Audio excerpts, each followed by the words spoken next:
All right, ladies and gentlemen, so I wanted to have this as a quick summary of everything that we ended up seeing in the recent Genshin Impact live stream that ended up highlighting everything that's coming within Inazuma. Most of all, the reason I wanted to highlight or have a shorter video talking about this is while you guys can end up watching through my reaction of the entire stream, generally speaking, a lot of it was just talking with the various game designers. More particularly, we had conversations with the music designer, the art designer, the story designer, and all of that stuff, while we ended up getting kind of hints and pictures here and there of things that are happening within Inazuma. Generally speaking, I'm going to let you guys know they didn't show too much, or more specifically, they showed us quite a bit, but it was just kind of short scenes here and there. They didn't talk about that much in terms of Inazuma's content. And obviously the reason why is because they're super confident with this update, knowing that we're all excited about whether they show us something or not, right? Unfortunately, though, for the majority of the stream, well, its entirety, it was completely in Chinese with subtitles, so it was a little bit difficult to keep track of some things, but I do want to share with you guys the important bits that I ended up recording from it. So here I'm going to end up including my genuine reaction of the Inazuma trailer. So this should end up being on their YouTube channel sometime today. I'm in a bit of a rush right now though, so I'm just going to show you guys real quick. Mondstadt is the city of freedom, and Liyue is the city of contracts. As for it's known as the Nation of Eternity. Whoa! The almighty Shogun, focused exclusively on our single goal of implementing eternity. Whoa! I know of a way to introduce you to the Raiden Shogun. But before that, there is one other place I was hoping you both would accompany. It looks so goddamn good.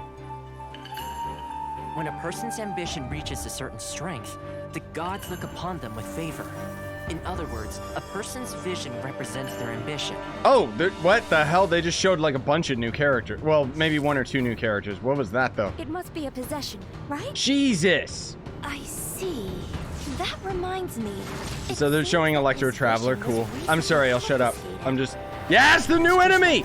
I want to break his legs. The feeling that something is missing. For to be stripped of one's vision is to be stripped of one's ambition. As one who is thrown into the sea, though he fights back desperately against his predicament, it does nothing to prevent his descent. Oh, new boss! New bosses! There we go. Oh my god, yes! It's so beautiful. Who's speaking right now? I know, dude. I don't know. I'm trying to rack my brain in the lore aspects of it too, but I'm just freaking out. I think it's Yai. My Yeah. intuition was correct. It's her. The wind that blows from afar carries fresh life to these shores. Jesus Christ, it looks good. Look how beautiful the islands are. Oh, these domains look so good. Music's so good. In the eyes of a deity such as the almighty Shogun, the lives of those who inhabit the world Oh my are god, look at this. inconsequential. At present in Inazuma, It's like Ghost of in the name Tsushima. of It the looks Vision so Hunt good. decree, the people's aspirations are being senselessly trampled underfoot. Oh, Ayaka's Thus, talking. We Okay. cannot remain indifferent to this situation without also remaining indifferent. Oh, Tohma's to our already there. fate. Jesus. Now, it is time for me to honor my word. New character. Go. I await Bruh. Sweet, dude. They gonna show her abilities? Yeah, that's her E ability. I want to kill those new enemies. That's her alt. Do not forget that challenging the Vision Hunt decree is tantamount to Oh my god, look at this. What is this? The end of Attack on Titan or something? Jesus Christ. And look for a fireworks shop run by the Naganohara family.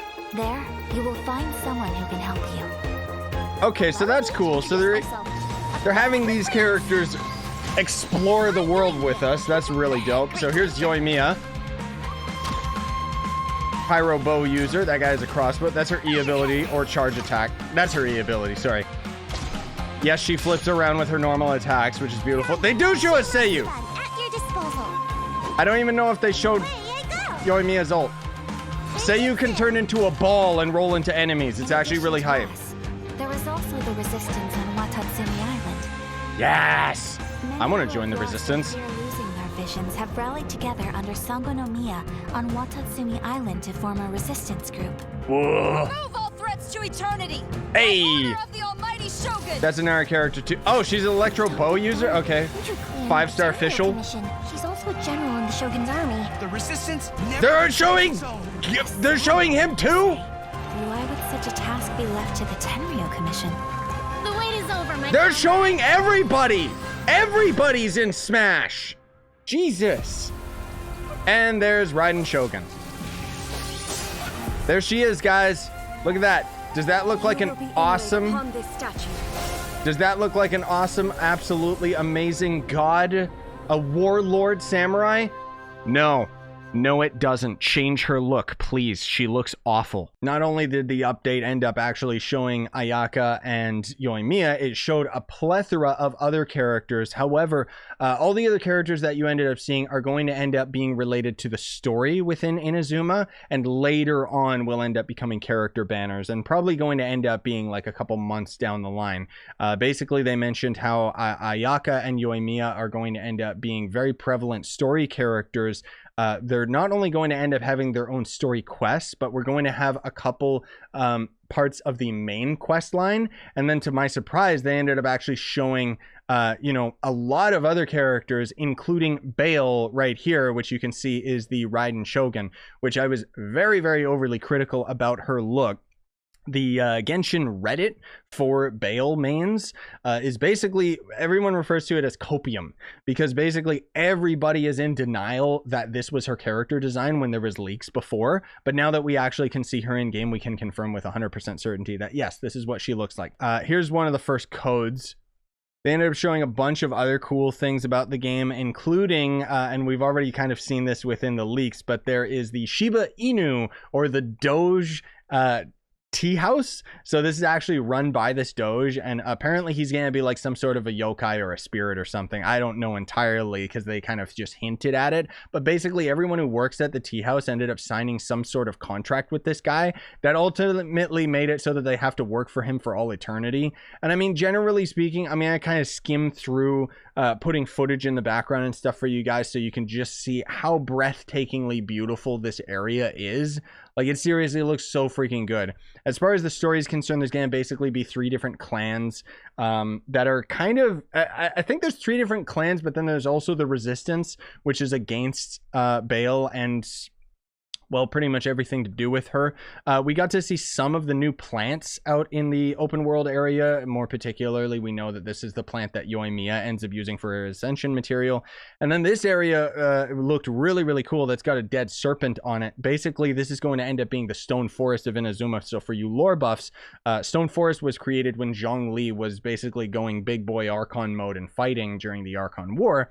And then this Serpent Island is basically Baal ended up using a slash that cut not only the serpent in half, but the entire island in half. And then the reason why this area is so poisonous is because this serpent was another sort of it's another sort of god creature or something, not necessarily an archon, but basically its blood and its corpse have poisoned the entire area. So the lore aspects were really, really cool when they ended up getting into all of that stuff. Then we ended up having the character trailer for Ayaka, Yoimiya, and Sayu, which are going to be the new characters coming. I'll have videos on those probably already out by the time this one comes out, if not later. But either way, I'll let you guys enjoy those with my genuine reactions. These, of course, are probably going to show up on the Genshin YouTube very, very soon. But what? What is he talking about? Oh, okay. They're gonna finally show us the characters. Those who sample it many times. Why is there RTX on? What was that shaded ground? Yes, the new enemy type.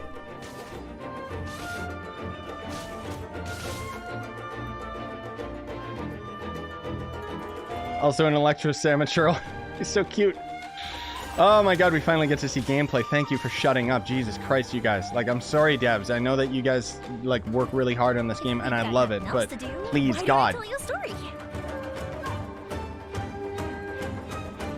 Don't put this epic music to her idle animation. That looks stupid. Oh, there's our new rune guards that we're gonna have to fight, right? Oh my god, look at this area. It looks so much different than the rest of the game. It looks so beautiful. Jesus Christ, dude.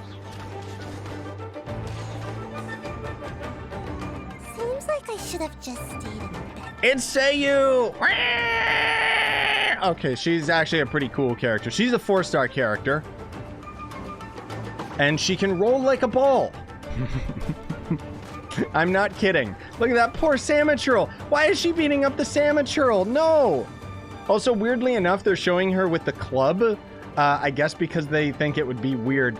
She's a great sword character, which doesn't make any sense. Weird lolly ninja. So then we also ended up having the story director talking about some of the characters that are coming. So this was Baal, as you can see. Again, I have nothing wrong. Like, nothing is wrong with her design inherently. It's just what the character represents and what the character was supposed to be within the story. I just find wholeheartedly disappointing, especially when we've seen people on the Baal mains Reddit have actually taken her character design and just slightly altered it to look a lot better. So here's her basic character design, and here's something I threw together in like 10 minutes. Which one looks better? I mean, maybe you guys think the first one looks better, in which case you want a waifu character. You don't want a strong female evil god like I do. Apparently people are talking about how now her ultimate ability might end up changing the way that she looks, which sounds like copium to me. We also got to see Tohma, so this is going to end up probably being his final design. He's going to be Ayaka's fiance. These are the characters that are going to be showing up within the story, but not necessarily going to be character banners yet. As far as I know, this guy's a 4-star. Honestly, the first time I saw him, I thought he was just an enemy. I didn't know he was going to be a full-on character. And then we've got this character who is part of one of the clans, and I actually think that she looks really cool. Personally, I think her character design is a lot cooler, even if not necessarily as intimidating as Baal is supposed to be. It's just because I know a bit about Japanese culture. I'll stop talking about Baal, okay? And then we saw this character as well, which lots of people speculated when we first saw this character leaked years ago. Well, years ago. Yeah, I think in version 1.1 we already saw this character. And lots of people speculated whether it was going to end up being either Cloud Retainer or Female Traveler, just with Hydro or something like that. I don't know. Either way, it looks like she's wearing underwear, so I don't like her. I also feel she is very, very weird and obtuse for being a Genshin character. Then we got this guy right here who is going to be a Geo bow user, which Gorou or something. I mean, he seems okay, I guess. I don't really care about the furry thing, but whatever. At least we got another dude in the game. Then there's Yai or whatever, who is, I'm probably pronouncing that wrong. She's very, very similar to a character in Honkai Impact, which is the MiHoYo, the developers of Genshin. Another game that they end up making. Here's going to end up being another code for Primogems. And then even more of the beautiful area. And my God, they've got some beautiful vistas. The thing about Inazuma that's going to be so cool is that not only is it going to end up having all of the surface islands and stuff to explore and all of the cliffs and everything, it's got tons and tons of caves. Apparently this area is gigantic because of the fact that it's very 3D. So it's got like a lot up top and a lot down below as well. So it was really, really nice to see how beautiful the area is. They also ended up mentioning where some of the bosses are going to be located as well, which is pretty cool. We got to see a confirmation of the Kenki's whereabouts and so on. And then last but not least, they ended up talking about some of the events that are coming, which, I mean, all they really did was show a picture of it. Not really anything super duper exciting, but either way, okay, cool. We're going to get a free Bedeau and a couple other free items along the way. There's also going to end up being a new farming system, which I'm not inherently interested in just because I don't really care about farming as a whole. But it does seem kind of cool because basically you'll be able to plant...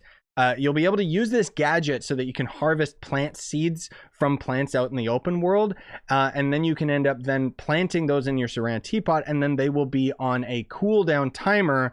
And I guess that you can just continuously harvest them or something. I don't know what the reason is to gather them as plants. Maybe you'll end up getting more overall out of the seeds, or the point is that you can get the farmed plants as well as the plants in the open world, so it ends up increasing the amount of plants that you get overall. I don't know, but either way, here's the moment where they ended up showing all the new enemy types as well as where the Kenki is located. We got Pyro Hypostasis, we got the Mirror Mage, which is basically a new Sisson Mage, but kind of like an Abyss Herald. They didn't show it, but we know that the Abyss Lectern and the Abyss Herald, well, Abyss Lectern is in the open world. I don't know about the Herald yet, but And then we got to see the event wishes that are coming. So we're going to see Ayaka coming first because they're confident enough in this banner selling out like crazy, because Ayaka is the character everyone's been waiting for since day one, except for me.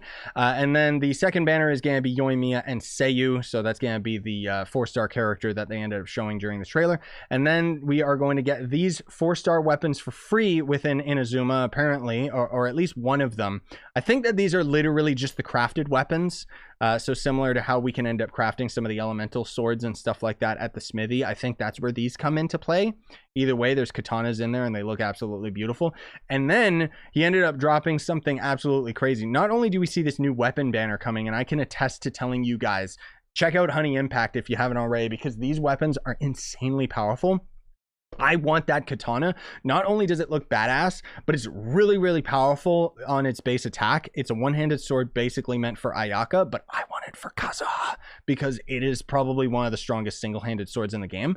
And then more importantly than any of that, this is probably the biggest ghost drop that he ended up doing, was he mentioned how once the Inazuma update ends up coming out, you will be able to wish on the weapon banner, and for every weapon that you end up getting, apparently, like every weapon that you end up getting that you don't want, you'll end up getting like some sort of fragment. I don't know if you have to delete the weapon in order to end up getting the fragment, but basically you'll be able to guarantee, if you end up having enough of those items, you'll be able to guaranteed get the weapon that you actually want, which is a huge deal, not only just for cash whales, but for people that wish on the weapon banners in general, because people have spent thousands of dollars getting the wrong weapon that they didn't want over and over and over again. So now that they have a method where people can literally push themselves to get the weapon that they want, it's actually quite dangerous, because it means that more people are going to wish on the weapon banner, so they're going to see their profits go up like crazy. Then they also showed the new the new artifacts that are coming out. These are so far the only 2 that are coming out, which I assume has got to do with Ayaka and Yoimiya, if not Electro Traveler, which they didn't really talk about in this stream. He also mentions that there's going to end up being a new mechanic where you'll be able to, I think you have to delete, you basically have to delete 3 artifacts, 3 5-star artifacts in order to get 1 5-star artifact back. But the point is that you will be able to exchange any 3 artifacts for 1 of Gladiator, Wanderer's Troop, any of the artifacts that you can't farm out of a domain. You'll be able to pick which type you want to end up getting reimbursed for destroying a couple of your other artifacts, right? So it's a great way that you can end up actually getting those artifacts. However, it's going to be very random with whether you get a helmet or a goblet or the stats on them. It's not like you're guaranteeing yourself a good stats on your artifact or anything. It's quite literally just going to be an exchange, which is still really, really good. So then we ended up having the last code for your Primogems. So you got to redeem these, by the way, all of these codes before they end up expiring. And that was pretty much it. Then we ended the stream with a beautiful musical piece. The music sounds absolutely awesome. We didn't hear the combat music near as I can tell. And that pretty much ends up summarizing the Inazuma stream. So really cool stuff. Really excited about it. The update, as far as I know, is going to be arriving July 20th. So less than 2 weeks from now. Pog. I'm rushing this and a bunch of other Genshin videos out for you guys today because I'm going to be gone for the weekend. I have a couple other videos that are going to be coming out over tomorrow and the day after and so on and so forth. But then next weekend is already going to be my brother's wedding, so that's super duper exciting. And then the after that weekend, we've already got Inazuma, so I'm just going to be so packed with things to do. And either way, I'm wholeheartedly excited about it. Somebody ended up mentioning at the end of my stream, oh, do a summary of everything that we saw in this stream, and I completely agree, especially because of the fact that this stream, they just rambled on and on about all this stuff. And not to say that them talking about the ins and outs and the behind the scenes of Genshin Impact wasn't wholeheartedly interesting, but I just feel it was kind of out of place to talk about that in a live stream that's supposed to be focused on showing off the new stuff when we barely ended up seeing new stuff being shown off. Either way, it looks absolutely beautiful. Smash like, sub for more, buy the merch you want to support the channel. I gotta rush this out to you guys. Bye bye.